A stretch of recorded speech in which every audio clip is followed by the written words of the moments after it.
from his computer. Whoa. So, welcome everyone to this episode of Inside the Den. This is going to be a special episode of Coffee with a Coach. And my first Coffee with a Coach is with Coach Kyler Burnett. Kyler, welcome. How's it going? It's going That's all good. I got. Well, what we're going to do with Coffee with a Coach is it's going to be discussions, interviews with Washington State University coaches. We might also bring some outside guest coaches in to talk about men's and women's wrestling, college wrestling, being a collegiate student athlete. And so I hope that the WC wrestling community enjoys listening to the conversations with coaches, and also, just having a good old, just talking over our coffee, really. See Yeah. this nice homemade. I had coffee. It's empty now. I moved on. This is a Lotus, actually. A lotus? What's a lotus? It's a different type of caffeine from a plant called a lotus plant, and it's kind of more along the lines of like tea-based energy. Oh, And I don't know. It's just I used a Kirkland signature sparkling lime water with a single pump of the Lotus and then okay. some orange juice on top. So, That's all. okay, you brought a different level of coffee and caffeine to this conversation. But you know what we should do? We should make sure that we get this recipe for this lotus, and we'll share it with everyone. Oh, sure. It's pretty simple. I like the change up because, Yeah.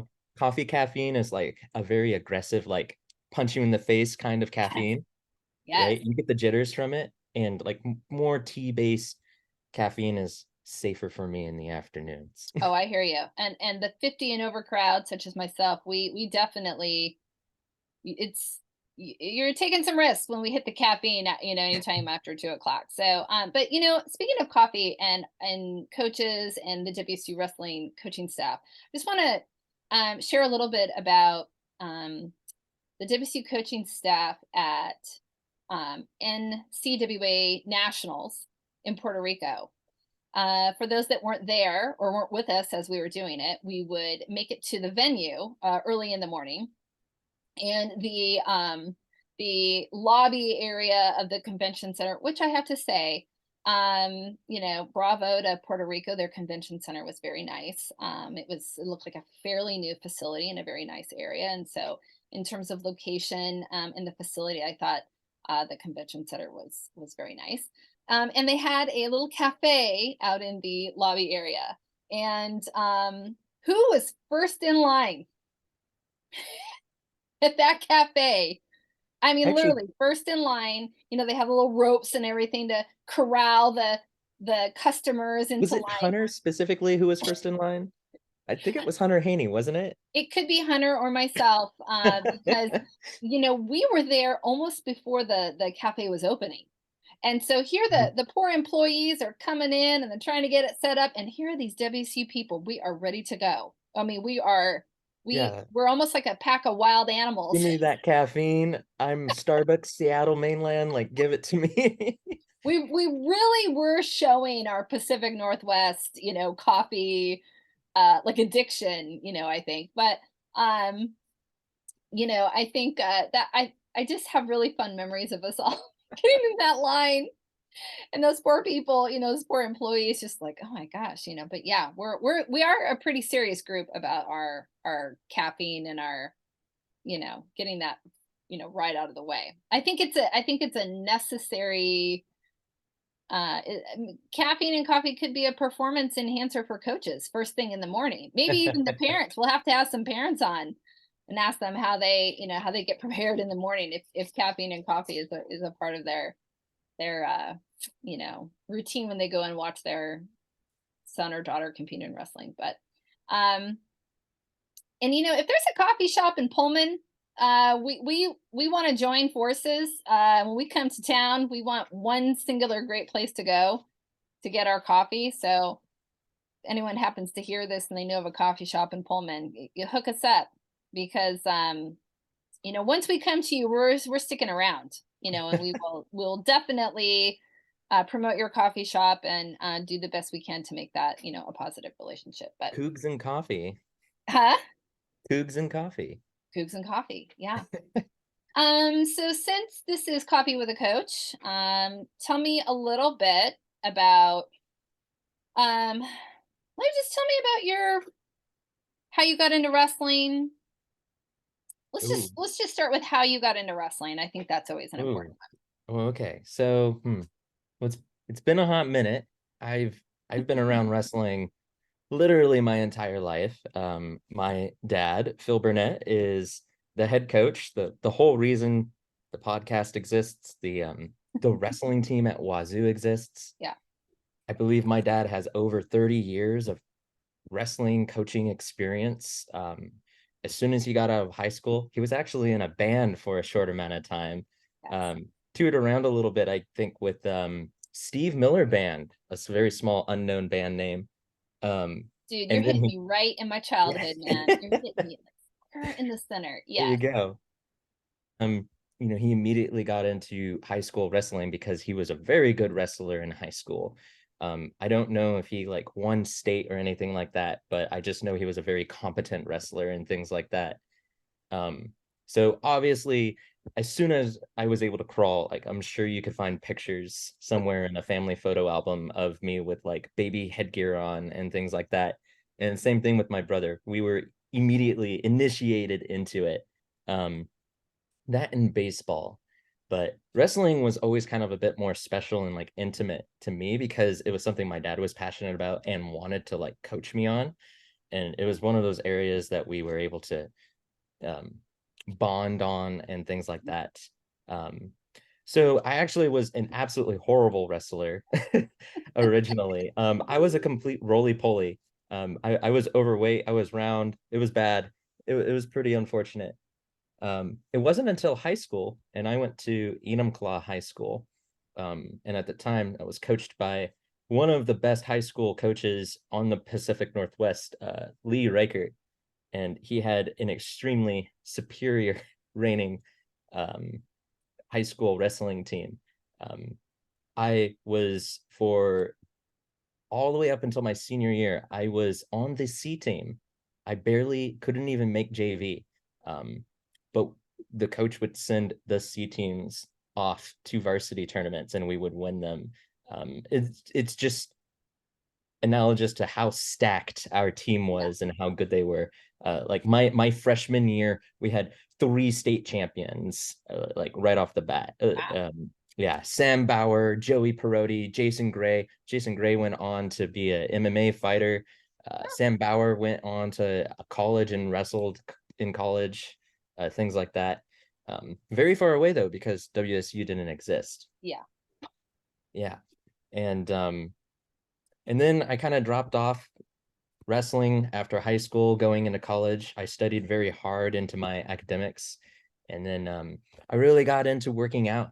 Um, I went to the Eastern Washington University Wrestling Club, and it was 4 dudes. It was it. It was the Yeah. lamest thing on the planet. It was so bad, and so I said none of that, right? And that's when my dad started privately tutoring high school wrestlers. So what I would do is I would basically be their throwing dummy, um, and I just fell in love with the sport like all over again from high school. And then we started looking at things on a college level. We started playing around with the Washington State University wrestling team because Hunter Haney went to Wazoo, and it just kind of like snowballed from there. And yeah, I honestly can't see my life without wrestling. It's something that like I've always been able to come back to. It's something honestly for all ages. Um, and it teaches you to grow. What's the Dan Gable saying? It's something like once you have wrestled, everything else in life is easy. Mhm. And it really is. It really Yeah. is. So Yeah. I think about that a lot. Yeah. I haven't won any championships, done nothing like that, but I've wrestled with some of the best around, and I think that made me a really good wrestler kind of as a byproduct. So usually you'll find me if I'm assistant coaching, I'm usually working on the basics and the foundational level things. Because if you don't have a rock hard foundation, everything on top is going to teeter. And that's kind of what I think of. I So yeah. agree. Uh, you have to almost be obsessed with the basics. And I'm actually stealing a phrase from head coach Terry Steiner of Team USA Women, where I've listened to him say many, many times at development camps, you have to be obsessed with the basics. Your basics are your foundation, and it's the home base that you go back to when we don't know where we are, out on the wrestling mat. It's just sticking with our basics. And it's always, wrestling right now, the ability, because of internet and technology, the ability for people to bring wrestling technique right into their homes and like skip ahead, right?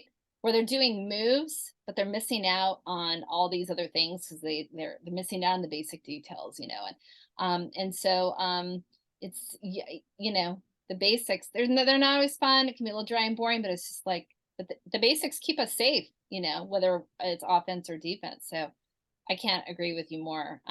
Basics are, even in college, are still really, really critical. So I want to talk about Hunter Haney really quick, just because you brought him up, and Oh no. everybody so far, and we haven't had a ton of episodes, but Okay. Hunter's name comes up in,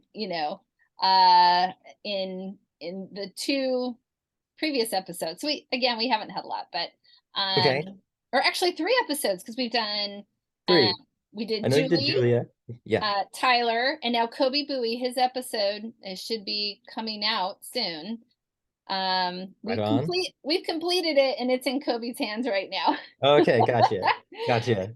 um, but in each of those 3 athletes so far, they all talked about Hunter and how, there's a part of me that's just like, Hunter as the athlete it seems to be at the core of this, a lot of it's at the core of, I think, so many things for WSU wrestling, like you said, because he was there and your dad came in, and talk a little bit about your Yeah. relationship with Kyler and why we all think he's so cool. Well, I I would say, yeah, I think Hunter is kind of like the core. He's definitely like the reason why WSU wrestling is what it is, because um he basically asked for help from my dad. My dad and I successfully privately trained multiple wrestlers, and they won high school championships. And Hunter Haney's dad approached my dad by word of mouth, basically saying, "Hey, I hear you're really good at this. Can you make my son a champion?" And my dad was like, "Absolutely." And Steve Haney, Hunter's dad, I believe he said, "How much does it cost? I'm willing to pay it." And my dad was like, I wasn't going to charge you anything." And so yeah, so I was Hunter's throwing dummy for many years, several years. I'd say that's how I started getting really good. When you start getting tossed enough times by really good people, you start to get really good at not getting tossed. Yeah. Yeah. um, there's actually a really fun. He finds it fond and funny, and I guess I find it funny looking back. But I used to have a pretty bad potassium deficiency, and we were rolling around one day in the wrestling room, and I decided he was not going to take me down this one time, and so I stood my ground hardcore. My calves turned into calves of steel for that short moment. Got a huge muscle spasm in that left calf, softball sized ball of muscle going on. And all I can remember is lying on the ground on the mat in pain. And Hunter Haney's like, "Oh my God, look at that. Look at that." And I was just like, "Yeah, it hurts." Anyway, yeah. And he starts poking it. He's like, "Does that hurt?" And I'm like, "Oh my God, stop." He's a giant ass goofball. Everybody who knows him knows he's a goofball, but he also knows how to work hard, and he knows how Yeah. to work hard and play hard and have a good time. And he's a really good person to be around for sure.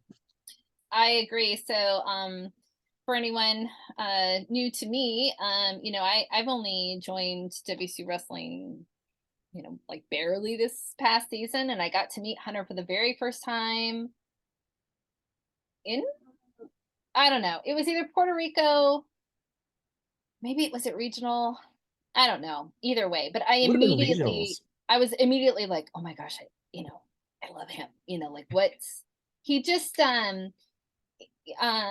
he just picks right up where we are and is just blends right in and is just, available for whoever, the men, the women, whoever needs his time and attention. And I know he spent a lot of time with some of the wrestlers at nationals, kind of working on some things. And also, thank goodness he's still young enough to get on the mat and do a bunch of stuff. Oh man, it's getting hard. It's getting um, hard. but I think yeah, he's absolutely fantastic.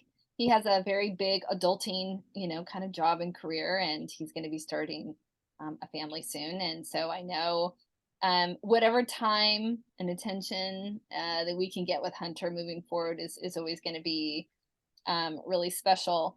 Talk with me a little bit about what you think makes a good coach. Ooh. Gonna talk about my dad for that one, Okay, honestly. Phil Burnett. good place to start. Obsession, and not just obsession with the sport, obsession with people. Um, he cares like an obscene amount. Like there's no English definition for how much he is obsessed with the sport and with the people who are involved in the sport who are under him. He'll treat you like a kid. I swear to God, he treats some wrestlers more like his own son than he sometimes does me. And I don't mean that in like a hey, I'm feeling a little jealous here. It's impressive is what I'm trying to get at. Like so many wrestlers come into like the wrestling club and they're worried, they're like, I'm sorry, coach, like I can't full commit to this. Like my academics are really important.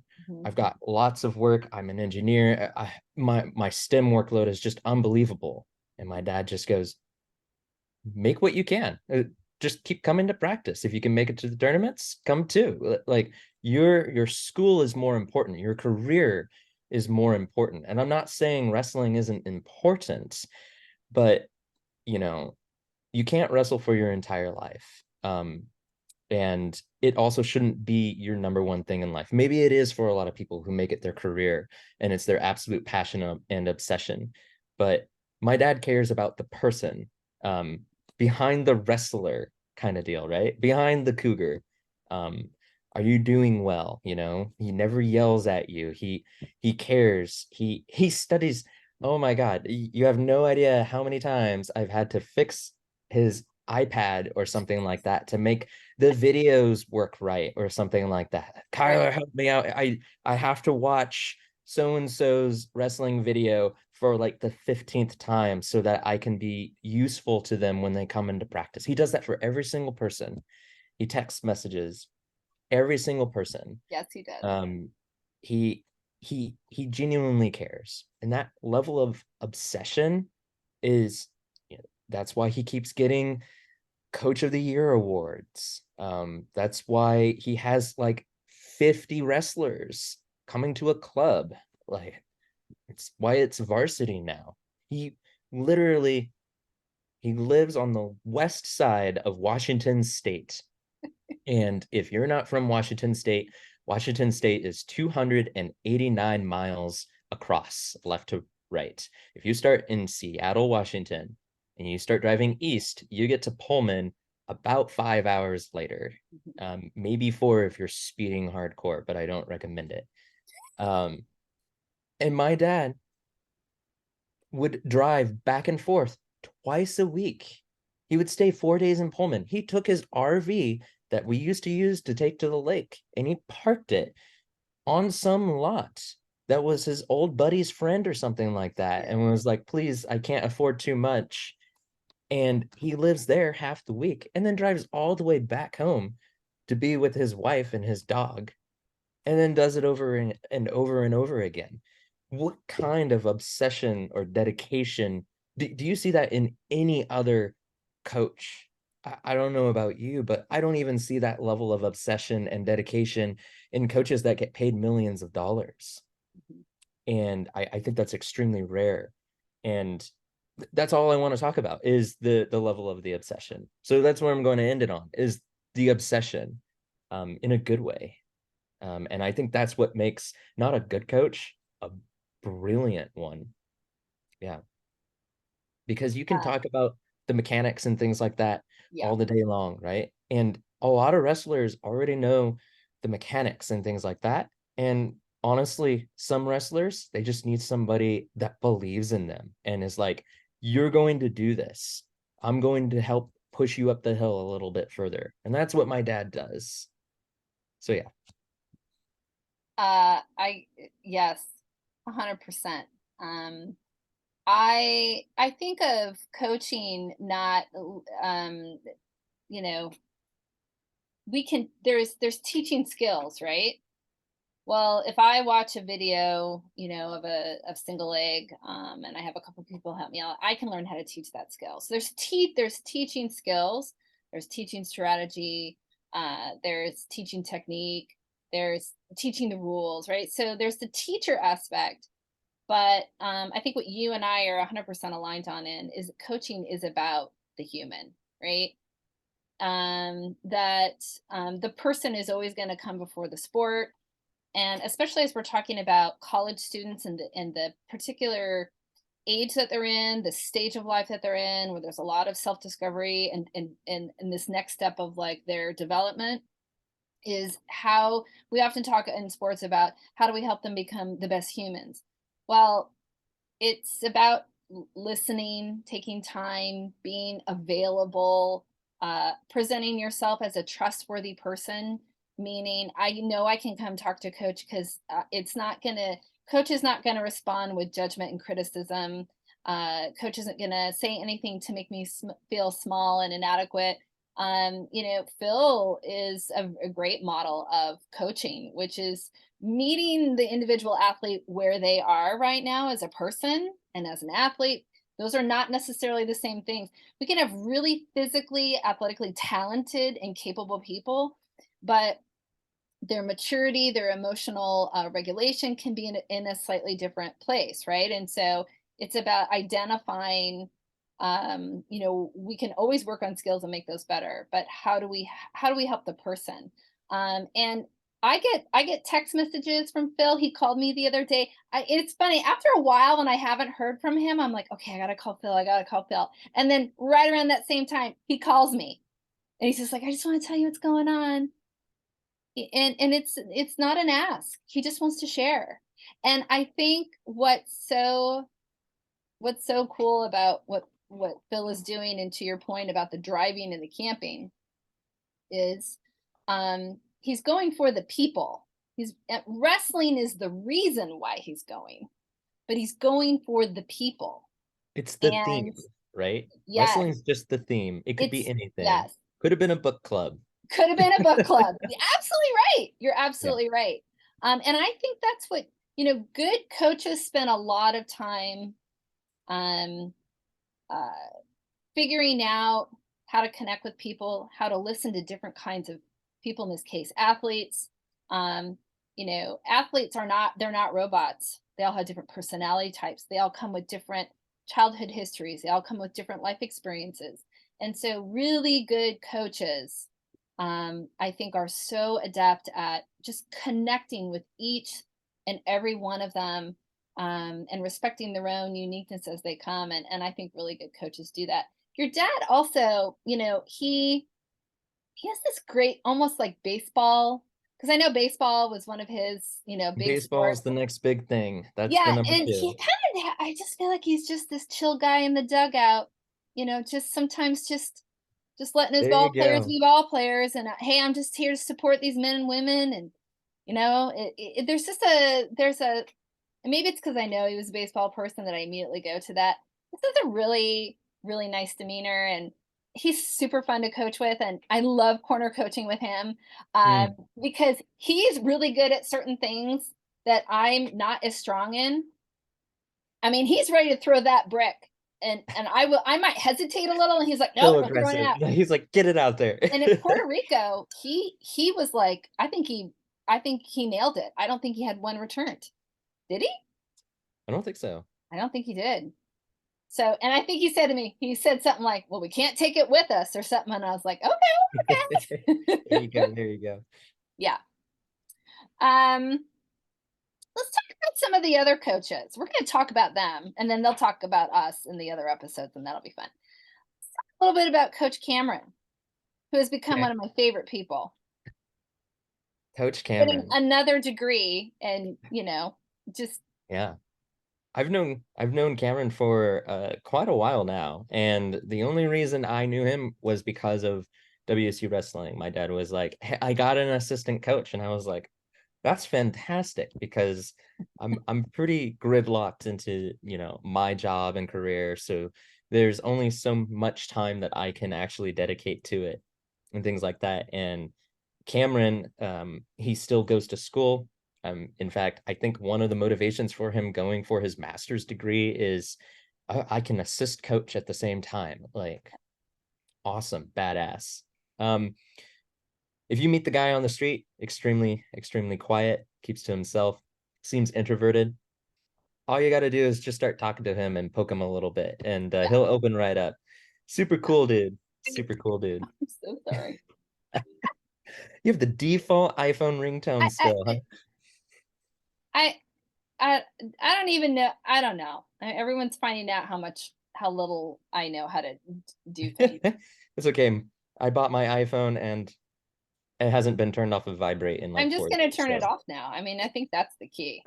I think that's the key. I just turned it off. Should have done that start. It's just a very natural Zoom with Andrea Yamamoto. There's going to be stuff, something might catch fire in the back. Who knows? Who knows? Um, so yeah, Coach Cameron, the thing I like about him is for me, he has this stabilizing. He just feels stable. It's hmm. just we coaches behave and communicate in all different kinds of ways, and I think that's a good thing. Not all coaches are jumping out of their chairs and loud, and if it not everybody on the team can handle that. If the whole coaching staff was like that, We have a um, very dynamic cast of coaches, we do, we do, and I really really like it. And I can't speak for Coach Phil, but I feel like we'll always take more, right? Like the Hmm. the more helping hands, the better. But Cameron is very like just stable, just like a couple times in tournaments, I'd turn to him and I'd be like, "What do you think about this?" And he'd be like, "No, that's fine," or "Yeah, okay, okay," like I'm like, and he's like, "No, oh, okay." Now Yeah. it's always nice to just have just a stabilizing force, never too high, never too low, just hit in the middle. Um, and I know he really cares, and I'm so glad that. And he n- loves the women's team, which, Yep, the women's team can often get overshadowed, and you've helped a ton with that. But even before you were there, man, that was like Cameron's domain, and I yeah, still feel like it is. I do He too. loves the girls, and he's always been a huge supporter of them, and they love him too. I think Yes, his softer approach works and synergizes very well with them as well. yeah, Um, yeah, and it's so cool too, you know, the ability that Coach Phil can hand off basically responsibility to people like Cameron and you too, as a coach. You're a coach. don't give me too much. Yeah. Don't put me in charge of the phones and the technology. Don't There have we me do go. that. Hey, you got the Zoom call to work. So far, I It's mean, Zoom, but it anything could happen right now during the Zoom call. Um, who else we got? Coaches. Am I missing anyone? we have one other assistant coach, but honestly, I don't think I've actually met him in person. I don't even know his name, and I'm just a little bit disconnected in that regard. I've heard good things about him though. I don't know his name though, and I feel bad now. I don't know who we're talking about, but we'll get down to Hmm, the bottom of it. awesome. Whoever you are out there, we'll get down to the bottom of it. Um, I can I've had um since I moved back to Washington State in 2012, I've had some amazing opportunities to get involved in coaching. And I wasn't really I didn't have my mind set on coaching. It was just, hey, I'm available to be supportive and help out. And so, oh, we need you to coach this and this. And I've had I mean, people should be so lucky to have some of the opportunities that I've had. And I'm very, very grateful. What I I can honestly say at the end of the WSU season, I have not had so much fun coaching as I have the WSU program. Now, it's coaching, but it's kind of coaching light. I live in the Tri-Cities. I don't have the opportunity to be at practice every single day.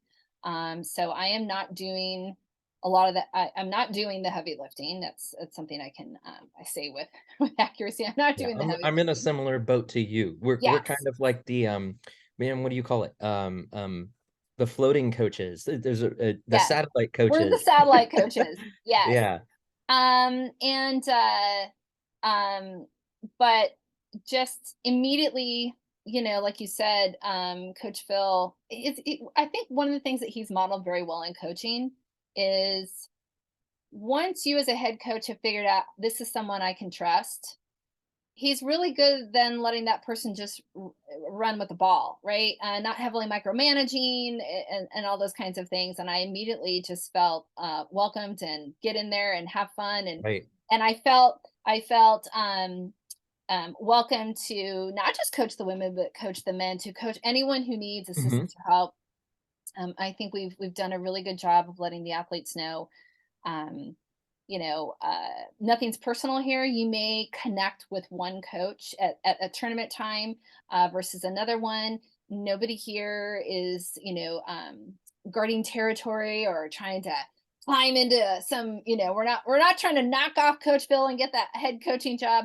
We're really, at least I am, I'm really into helping these students, and whatever we can do to individually help them or make their experience better, like doing this inside the den. I'm like, well, this is something I can do. I don't know that it's going to, have this big mark, but this is something I can do and put into the program. And I'm really enjoying talking with the athletes. And David, is it Derek, is that his last name? I feel like i'm Um, i'm I'm chewing up his last Go name. for it. I am horrible with names. Don't David. don't put it on me. It's just David. He's our next athlete episode, and it's gonna be awesome. I might even just bring popcorn to it and just let him There talk. we go. Just let him go because he is really, really exciting. I love listening to everything that they're doing, not just school wise, but why are you doing this? Why WSU? Love learning from Kobe Bowie about how he actually ended up at WSU, which was quite a story. So I'm really enjoying connecting with them as student athletes. I'm really interested in, what's the next thing you want to do? Okay, how can we help you get there? Um, but I feel like so much, and because they are college students, so much of coaching is keeping the athlete in the driver's seat, right? How can we your this is your process. These are your goals. This is your whatever. So how can we keep you as an individual in your own driver's seat, and what does that look like? And I think the fact that Coach Phil is, student and academics first, and prioritizing that, I actually think really helps the students a lot. And he keeps saying, like, this is your academics. So I'm going to help you to make sure you're prioritizing that, and keeping you in the driver's seat. And then certainly things, with wrestling, what weight to go, all this kind of stuff. I think we can we can only tell them so much, but it's more about guiding, right, and helping them to listen to their own voice and think about what's really good and what's really right. I don't feel like we have anyone on the coaching staff that doesn't that is got a different agenda. I think everyone on the coaching staff is really, really quite in tune to, helping them be good students, um, helping them become the best athlete they can come at WSU wrestling. But also, I think an investment in actually having a really good experience.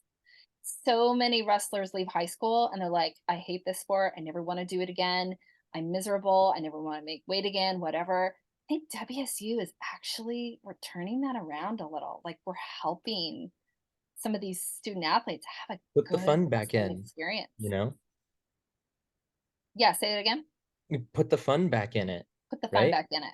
I mean, I think that's what gravitates towards my dad as a as a head coach. And that's why none of his assistant coaches, have a different agenda. And that's why we synergize so well, right? I mean, there are people who have legitimately said, this is my last year. I guess I'll come wrestle. And then, it's their last match of the year, and they're like, I gotta wrestle more. And it is straight up because of the environment. Right. My dad grows this culture, this like cougar den kind of culture. Like Yeah. everybody's kind of like this small family. Everybody cares a lot about each other. And I mean, heck, we even have a Discord server, and a lot of the wrestlers uh study together for homework and things like that. Like how many wrestling teams, how many sports teams do that, right? It used to be this very sterile, compartmentalized thing, right? And Yeah. instead, wrestling is kind of like a way of life. We're bringing back that vibe, that environment. And I think it's really important to enjoy it, because that's why you do it, right? I think a lot of people get lost in the, I need to make weight. I need to figure out how to do a diet. I need to get better. I need to work out. I need to do my scholastics. I need to make sure my parents are happy. I need to make sure my coach is happy. This, and that. And then at the end of the day, it's not fun anymore, is it? Yeah. And so how do we make it enjoyable, right? And I think that's one of the reasons why Cougar Wrestling is succeeding. You're touching on something that Julie, Tyler, and Kobe all discussed it, is there's a real sense of community and family at WSU Wrestling. I think in part because we are all trying to meet each other where we are, and we're trying to provide as much flexibility for just real life, like real life for academics, real life to get together and connect and study together. If you real life to take a break if you need to take a break, have real life to have a good discussion with coach where you can kind of say things and you're going to be met with understanding. And so I think, not everybody comes out of their high school wrestling team or experience having that real. Many do, but we still seem to lose, that experience for a lot of high school kids. And um, man, I certainly felt super welcomed right away. I went up for a visit in December. I was only there for a couple days. I went home and I was like, oh my gosh, you can really just get it, even in a quick, couple days. Like you can really just get it. Um, Someone worth mentioning that I plan on having her on, even though she's graduating and she's going to move on to some really cool things. McKenna. Okay. Oh, McKenna. So the reason I want to bring up McKenna is that McKenna was actually coaching without realizing she was coaching the whole 100%. time. She was a great recruiter. She sold the program really well. She had great enthusiasm. Unfortunately, by the time I kind of came in and started meeting everybody, she was really struggling with some serious back injuries. And as someone who's had that more times than I can count, it's really hard to wrestle when you have lower back problems. It's not a good thing. So she has graduated and is moving on to some new things. But I recommended to her, you need to start coaching. Like you need to start. And when we were at regional, I said, get in there and coach. And she's like, I'm afraid I'll say the wrong thing. This is something I hear a lot from coaches, from young people that are going to start coaching. I do hear it a lot from women. They feel like they have to be experts in order to jump in and start coaching. And that's really not the case. Coaching and learning to coach is as much of a process as it is learning to be a good athlete, right? We can only get so much better each day, but we also have to spend time and be dedicated and learn and have mentorship and I think McKenna and so many of the WC wrestlers are going to make such great coaches. They are getting the benefit of whatever high school experience they had, and now this really great experience at Washington State University. They've had a great mentor in Phil, and like, hey, this is This is what a really good coach looks like. They're not always yelling. And there's a time for that. I'm not saying that there isn't a time for someone to raise their voice and change the energy. Because there is a time for that. But I think he's really modeling what a great coach sounds like, how they behave, what they do. What do you And what you're think talking about is about, actually leadership, right? yes, what do you No, think about that McKenna? applies to your career path, that Oh, applies yeah. to your family, that applies to Yes. basically everything in life. Yes. Once you wrestle, everything else is easy. What do you think about our wrestlers becoming coaches down? Man, we have at least one who already was a high school coach. Was it DeAndre, I Yeah, think? I think so. Yeah. Yeah. And I think there's this very big, like, a social stigma, and you kind of started touching on it, like, what if I say the wrong thing or something? Like, Yeah. you know what? You might say the wrong thing. You likely will say the wrong thing. Mhm. Nobody's going to ding you on that. And if they do, they're jackasses, right? Because one, you have to start somewhere. Two, those who can't teach. And I think that's kind of a funny thing to say, because DeAndre, for example, he's an exemplary wrestler. He's very good. Is he one of the best? Not knocking on him. He isn't. Neither am I, right? Neither was I. He's still a phenomenal high school coach. He's able to Yes. relate with the high schoolers. He knows how to show them the basics, which honestly is what they truly need. You're showing people the gable and like advanced armbar technique and things like that, and they don't even know how to do a proper takedown. Like, they're going to have a hard time, you know? And a lot of people think that you need to be a master at something in order to teach it. Um, and really you don't. A lot of it is keeping that snowball rolling, Yeah, I think. I agree. It's, yeah. If you have perfected coaching at 25, what else is there? Where do you keep the hunger? I think that uh you don't need to be elite in order to coach effectively. And to your point, particularly in high school, basics save the day. I've seen so many state championships won and lost on a young high school male or female wrestler just not sticking with the basics. The match was won or lost on just one person being disciplined with basic skills and the other person not. Um, and I see so many coaches that don't necessarily have, you don't have to be able to teach a cradle 50 different ways in order to be a good coach. You, as a coach, will learn how to teach those skills, right? Once you have a good foundation of wrestling as an athlete, um it's easier to learn skills when you have that good foundation. And I actually had I have a someone in Washington that I really respect as a athlete, but even more so as a coach. His name is Scott Surplus. He was a Boise State wrestler, All American.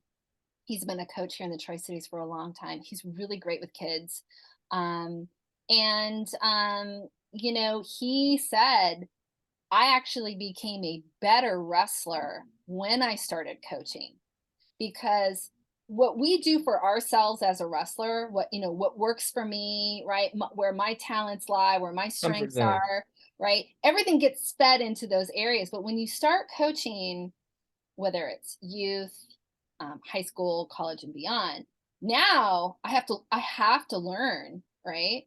He says I became such a better wrestler when I started coaching, and I already thought he was a pretty good wrestler, but because I became a much better wrestler when I started coaching, because he had to learn, and it's constant learning, constant learning. My high school coach, who's uh, had the ability to connect with, he's he's been involved with championship level, Olympic level wrestling for a very long time. He never stops learning, and he never stops learning from any. He's not selective.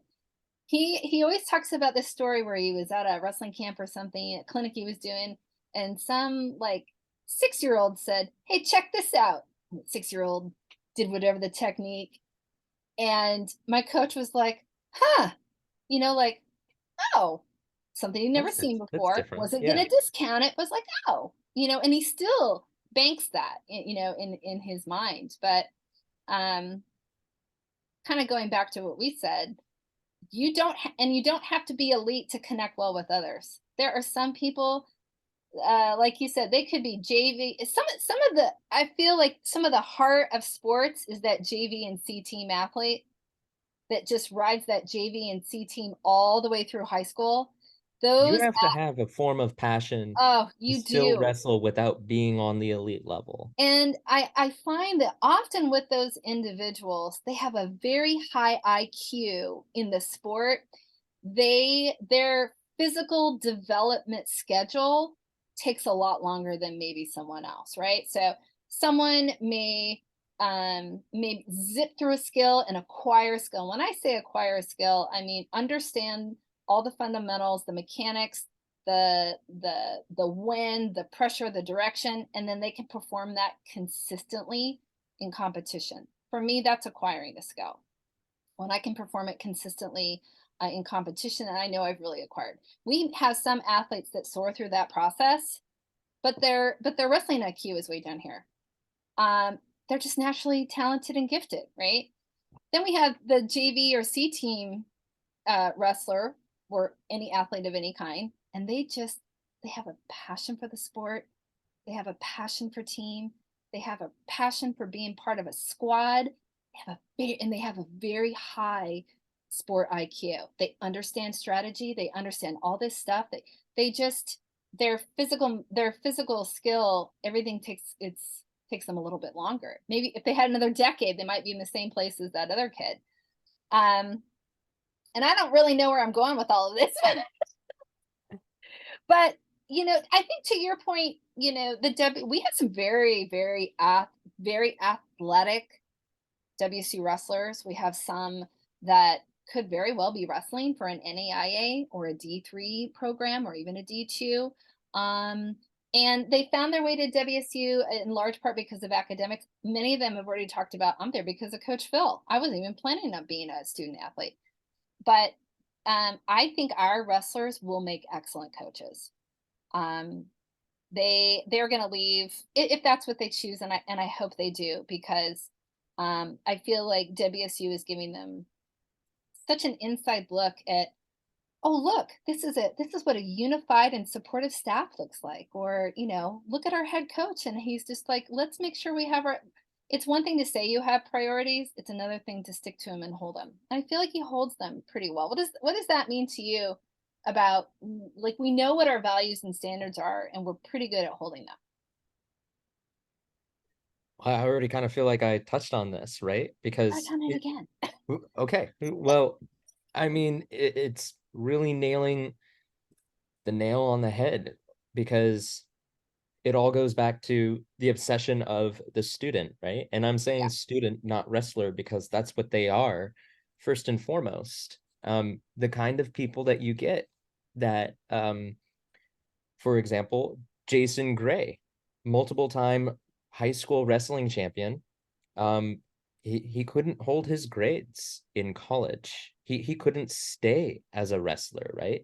The kind of the kind of people that you get who are talented and good enough at the sport, they have to be these supreme level people essentially in like every facet of their lives to make it to these extremely high tier colleges, um, like for example Ohio or something like that. Yeah. They have to be academically good and athletically phenomenal, like as a baseline, right? Yeah. And It's a lot. you know, I've I've related WSU wrestling, and maybe I'll get some flack for this, but I've always related WSU wrestling as the Hufflepuff house of wrestling. And anybody who's any kind of Harry Potter fan would know that Hufflepuff is kind of like where not the degenerates go, but kind of like the ones who don't fit in the other houses or don't have that particular talent. And I'm not saying WSU people don't have that kind of talent. What we're saying is we literally accept everybody. Yeah. And then the areas where you're weak in, we work on it, right? Right.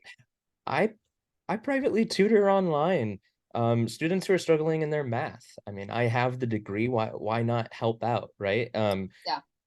So we don't just focus on the wrestling, right? And so not to detour, because what we're asking here is like that, basically that tier list of prioritization, right? At the club, at the university. And but what we're prioritizing is the student, right?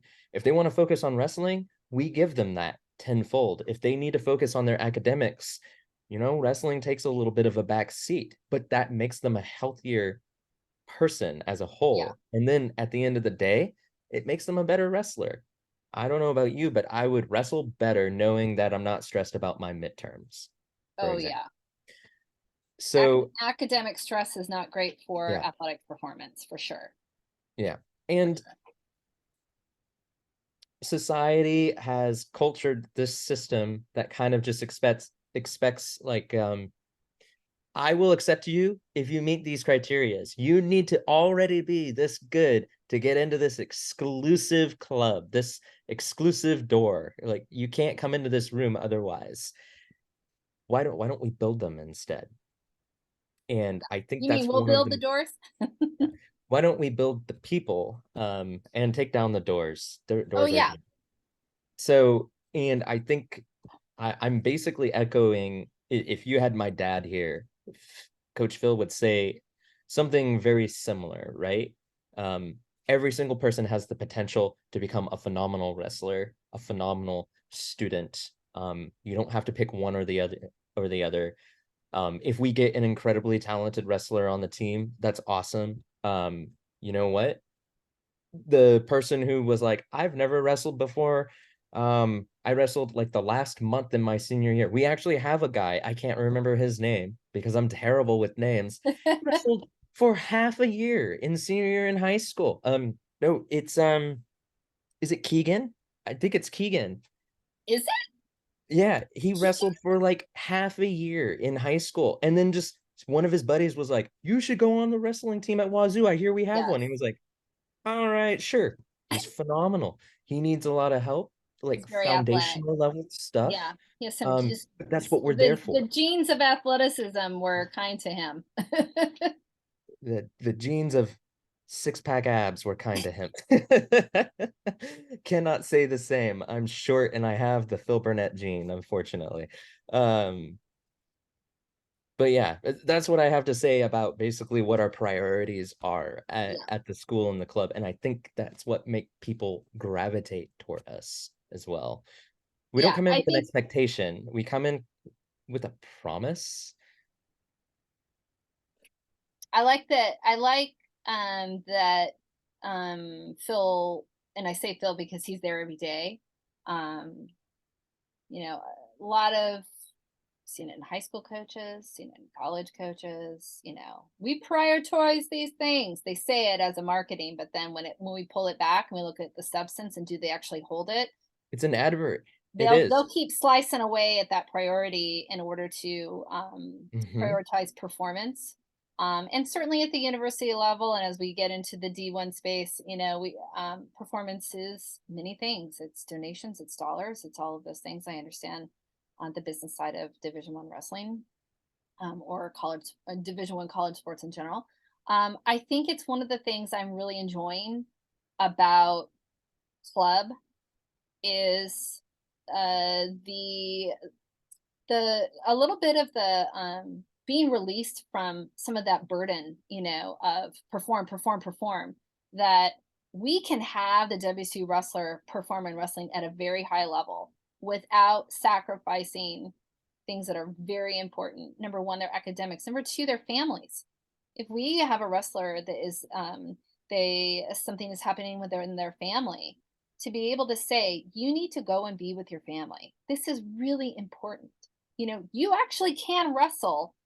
You can wrestle at the US Open until you're 80 years old if you want to. You can go wrestle at Veteran Worlds if you're 80 years old. You can go to Do Beach. There's plenty of wrestling. Yeah. There's never going to be a lack of competitive opportunity. But some of these other things, like your schoolwork, your family, I think having a healthy and balanced social life is also really important.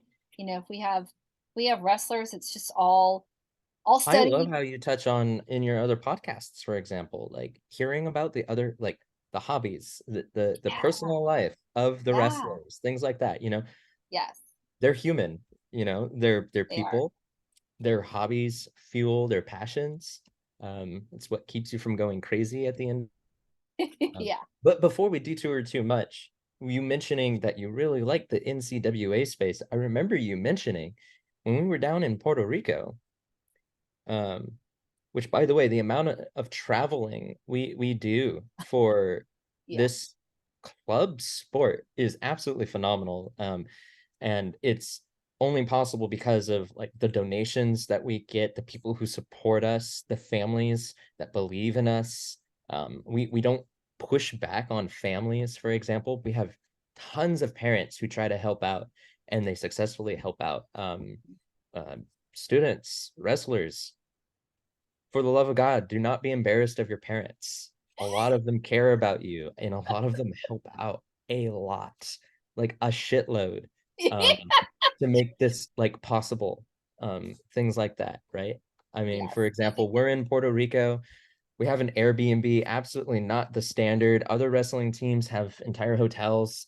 They spent like $30,000 for all of their wrestlers to have their own hotel rooms and things like that. And here we are, like, we managed to find probably not the world's greatest area, but it was a cool Airbnb. We all had our Yeah, bunk I thought it was beds. great. Oh yeah, yeah, right down the street in the bougie portion of town. Right That's where around you the were. corner. It wasn't down the street. I was literally around the corner. Same But yeah, neighborhood as you. we had parents, like I was getting up, man, it was rough. We were getting up at like 5 a.m., which that's 5 a.m. Eastern Coast time. Actually, it's further than East Coast, wherever Puerto Rico is. It's like whatever the time, Atlantic Yeah. time or something.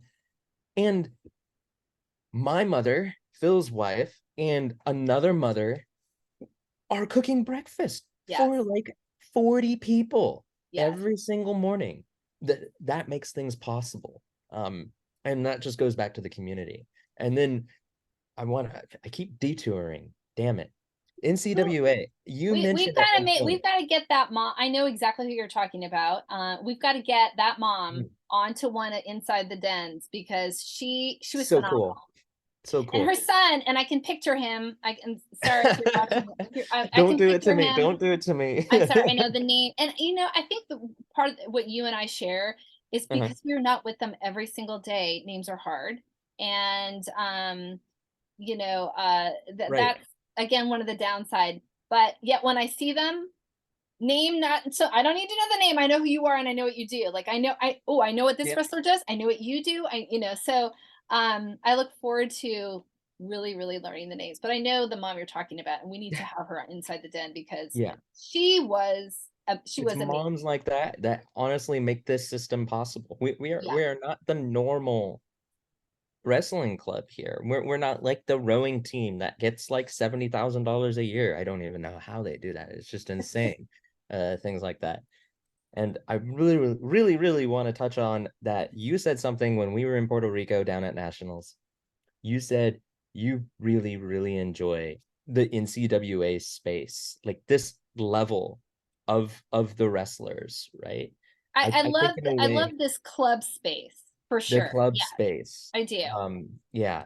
It, I've been in higher tier um hobbies, things, career options, things like that. When you get into those higher tier spaces, and so I'm trying to analogize it to being in a higher tier wrestling space, things get rigid, things get Mhm. very by the book. Um, you know, it's not like your club sport or your high school baseball team. When you're in the major leagues, you have to follow very strict Yeah, rules. You're right. under a very tight spotlight, a radar. And on top of that, these people have already done a lot of the required growth to get to those levels. And Right. something from a coach's perspective, it is very enjoyable helping wrestlers at the NCWA club sport level versus higher tier. Like those are fun tier, and I've done it. this is the fun space to be in as a coach, in my opinion. I I think agree. your coaching goes further. It has a higher level of impact. I agree. And so I just wanted to touch on that because I think a lot of people shadow the NCWA. You know, if you talk to anybody who knows about like competitive wrestling and things like that, NCWA is the bottom of the pecking order, and it's like you still got to pay attention to it. How do you get people to go above and beyond that? Yeah. You don't just leave them in the sewers, right? And I'm not calling the NCWA Please like don't the leave us in sewer the either. sewer. Yeah, I'm not calling it a sewer whatsoever. I'm yeah, maybe I am. That's a mistake. I'm not But going to edit that right? out. We're going to leave that in. I'm assuming you're not editing any of this. No, this is a free and open conversation. Excellent. I think uh I think something I relate to with club wrestling is I think I do relate a little bit to um as you said, wrestling looking at the club space as perhaps less than, right? And I relate to that because as a female wrestling in the mid 80s and into the 90s, that feeling of less than, not important, not valued, less than, whatever. I very much relate to that. I also relate to, um, I'm not going to have all this money coming in, sponsoring and helping me. I'm going to have to scrap. I got to figure out how important this is to me because I'm not going to have a ton of resources. Recreational sports is not supposed to be big money sports. We're not talking NIL and transfer portals, and Right. the wrestling coach isn't the highest paid public employee in the state of Washington. Um, I the wish. the recreational space, as I understand it, listening to the leaders at WSU, and then certainly listening to more clubs, this is supposed to be a student led kind of like opportunity on campus, right? That's why we have a student board for WSU wrestling. The goal of recreational sports is to create this opportunity for students to have a club, whatever that club is, and to take some leadership responsibility and create opportunities for themselves. And I definitely relate to that because most of my years with Team USA, we were not sponsored yet. Myself and all the women at that time, we're having to find our own coaches. We're having to beg people to coach us. There's no money for uniforms. We're making stuff up. Um, I don't. I just got invited to go to a tournament in Chicago. I have no idea how I'm going to pay for it, but I'm not missing the opportunity. This is how passionate I am. It's. I think I relate to. I think I relate to what WC Wrestling is trying to do in the sense of, okay, yeah, we're a club program. But as I said when I visited Washington State in December to the athletes, and I say it to the coaches too, the club designation doesn't mean less than. It means less supported by the university, but it doesn't mean less than. It, We're straight up a startup company. oh my gosh. And the amount of And a times lot of people that love the that space. WSU wrestlers put in, the amount of time that they put in at practicing, and Phil's there, and like you said, and they got this dedicated room.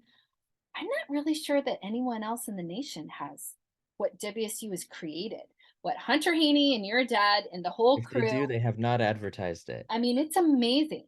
And I think it's incredibly special and not necessarily something that would be as valued or appreciated in any other space because it's so self-made. Like you said, it's entrepreneurial. We're a startup. It's so self-made. And I've come in late. And so I'm really enjoying the hard work of everybody else. um, and I'll try to continue highlighting that hard work on here. But um, I genuinely believe it. They're all student athletes. They are all legitimate collegiate student athletes. Their dedication to a really wrestling you know how hard it is. There are so many things that these students could do that it's way easier than going to wrestling practice and wrestling tournaments. They You really have to be could a be spending masochist. they could be spending their time, their free time, in so many other ways. The fact that these student athletes still choose wrestling and that they're putting in what they're putting into WSU, I don't know. I think this whole thing is incredibly special. And if somebody is watching this that doesn't know the program but wants to know it more, you can find us on Instagram at WSU_wrestling. You can go to the Washington State University recreation page and you can toggle all through there. And did I just say toggle? Do we even say toggle anymore? I And don't know. I'm starting to get out of the times too. And I want to touch on that too. yeah, That it's a stigma that I think WSU wrestling is um starting to erase, or I it's agree. fixing it a little bit. And I agree. it is the academic level, right? What is your stereotypical idea, image of a high level athlete who wrestles? Um, Low IQ, big muscle, work hard, work strong, right? Yeah, Absolutely not. People are shocked. I've genuinely had people shocked when they find out that we have like almost a dozen like academic all Americans and things like that. I know. We Yeah. focus on academics, right? We The are team should be very proud of that. I know Phil is well-rounded super proud of people, that. engineers, aerospace I engineers, know. artists, a Everything. lot of people in STEM, people who are going on to doing master's programs. Yeah. Amazing. You can be a wrestler and still be smart. Yes. Yes. And I think overall wrestling is moving into an era. There's a lot of things about wrestling I'm really excited about right now. I'm excited about the conversation about eating in wrestling and that the starvation diet is not only been proven to be Man, we could do a whole nother podcast on that, yeah, how but the old rest, school wrestling yes, starvation dieting system wrecked myself. I have gone through the anemic stage. I yeah, all that stuff. We could do a whole podcast on maybe how we bad probably should. dieting in wrestling. We probably should. But I'm Yeah. excited that wrestling is um we're working, I think, very hard to free itself from starvation diet, that food and nutrition for performance and fuel and eating the day of weigh-ins and what and what a healthy balanced wrestler looks like. I'm so excited that that's changing. I'm so excited that we have healthy the safety of the athletes at WSU is going to come first. We don't want the wrestlers doing we don't need to, it's just a sport we play. We Gone don't are need the to. days of the the sweat garbage bag Yeah. outfits and things like that. That actually reminds me of a time because yeah, I'm older than Hunter Haney, and I remember he wanted to drop weight um in his senior year in high school. And he was like, "What do I do, Kyler? Because I have a minor in nutrition, so nothing crazy or anything like that. But like, and it's a side hustle hobby for myself. I'm very into it personally. I got And a I was side like, hustle hobby in donuts, so not exactly a match. oh man, it's hard. It's hard. But he was like, okay, so what do I do? Oh, set up my diet. And he looks at the diet plan and he's like, this is so much protein. I'm going to get Yeah. fat over this. This is way too many calories. And I'm like, give it 2 weeks. Two Yeah. weeks or you can revert. Just give it 2 weeks. In 2 weeks, he had the most like defined six pack ever. He was like freaking out over it. He's like, because it's just understanding your macros, understanding your Yes. diet. Not none of this don't eat for 2 weeks kind of thing. How in the No. world are you going to wrestle with that yo-yo dieting? Please don't. I just really had to touch on that. Well, and not only that, because academics are a priority or are the priority. I mean, it's very well documented that dehydration and severe calorie reduction, you can't function optimally, to focus and concentrate and do hard academic work under those circumstances. And since that's why they're going to school in the first place, all the more reason for our athletes to be well hydrated, to make sure that they're getting good macros every day, that they're not on a really strict um, um, reductive extreme diet. I think it's really important to me that when wrestlers leave any program, they have a healthy relationship with food. I've listened to food and their bodies and all this, and this isn't just this conversation tends to get poured more into women, because we've been girls and women and eating disorders has been an area we talk about women. But I have listened to so many male athletes on podcasts and interviews discussing their eating disorders. And disordered eating is not something that just lasts for a little while and then you move on. It can last well into your lifetime without intervention. And it always saddens me a little to know that we've had young men or men and women that have been in the sport a really long time, and they leave and they don't have a good experience and they've left with disordered eating. It's just not necessary. And so if there is a parent watching this who's interested, like, hey, I may want to have my child do WSU wrestling, we're interested in your children having healthy lives, and a healthy balance includes food and eating healthy, but also enjoyment of food. You're going to hear me talk a lot about donuts because that where does that go on my nutritional plan? I don't know. Good for the soul. It is good. It's very good for my soul. Everything about when I'm feeling just a little off, I have to say that the donut and the maple bar, it's just like it brings me There you right go. back There you into go. alignment. Maple bar is your choice, huh? Oh, it's a glazed donut and a maple bar. It's the two have to, I mean, they're fine separate, but for me they You really need like it each other. together. They're together. Yes, absolutely. Absolutely. Hunter. Hunter. God, I just called you Did you Hunter. just call me Hunter? Oh man. That's okay. In my episode with Tyson, I called him Tyler. Uh, Yeah. could be worse. Yeah. I mean, yeah, that's what I do. I think I called you Kaler. What did I call you for the longest time? Was it Kaler? think it was Kaler. It's just I don't even know where you get that. I was just making it up. I don't know. I Oh heard the man, K and the and then they came up with Kaler. Kaler.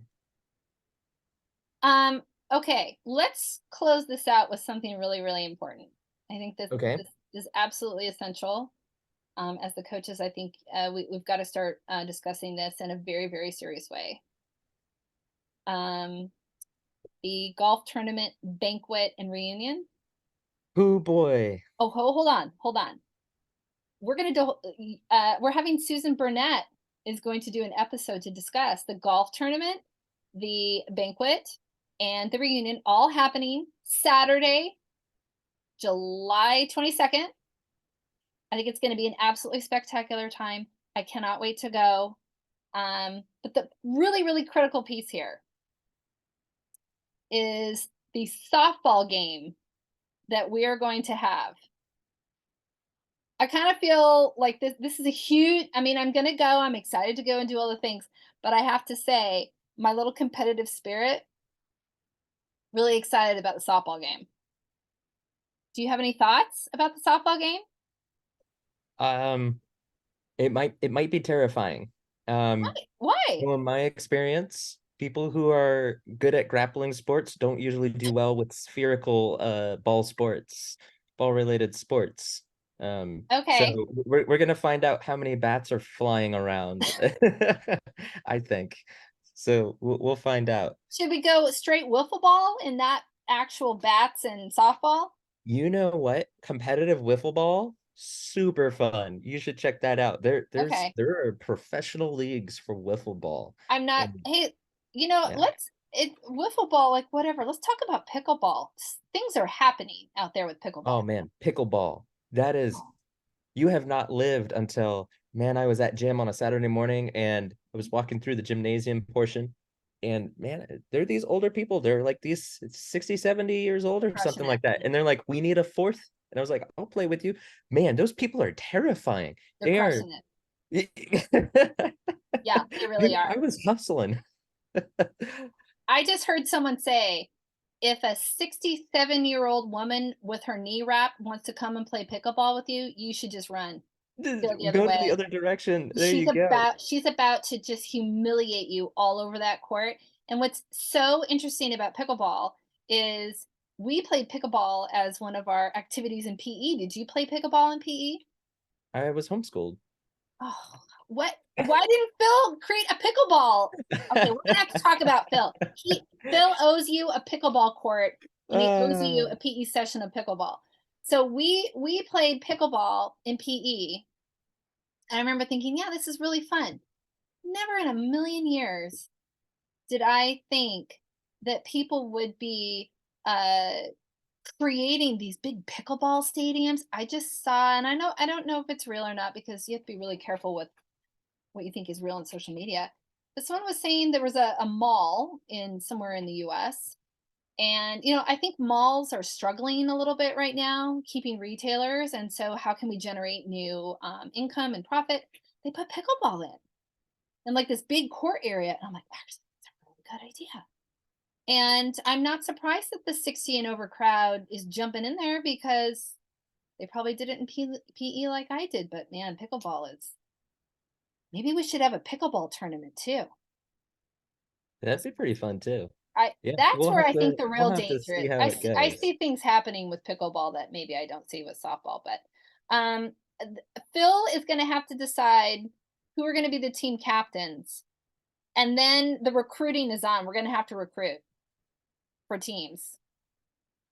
And I think I need to go do some batting practice. Not so much to hit the ball, but so I don't hurt my back. There we go. See, that's it right there. Or maybe I'll just work on my signals, for the for batting. Just work on my signal. But I don't know. Bunting maybe instead of swinging. Yeah. Any final thoughts as we close out coffee with a coach? Man, I ran out like half an hour ago, but oh well. You didn't come. You didn't come with full coffee. Yeah, that's my fault. I will expect more from Hunter. Um, We'll expect more. no, I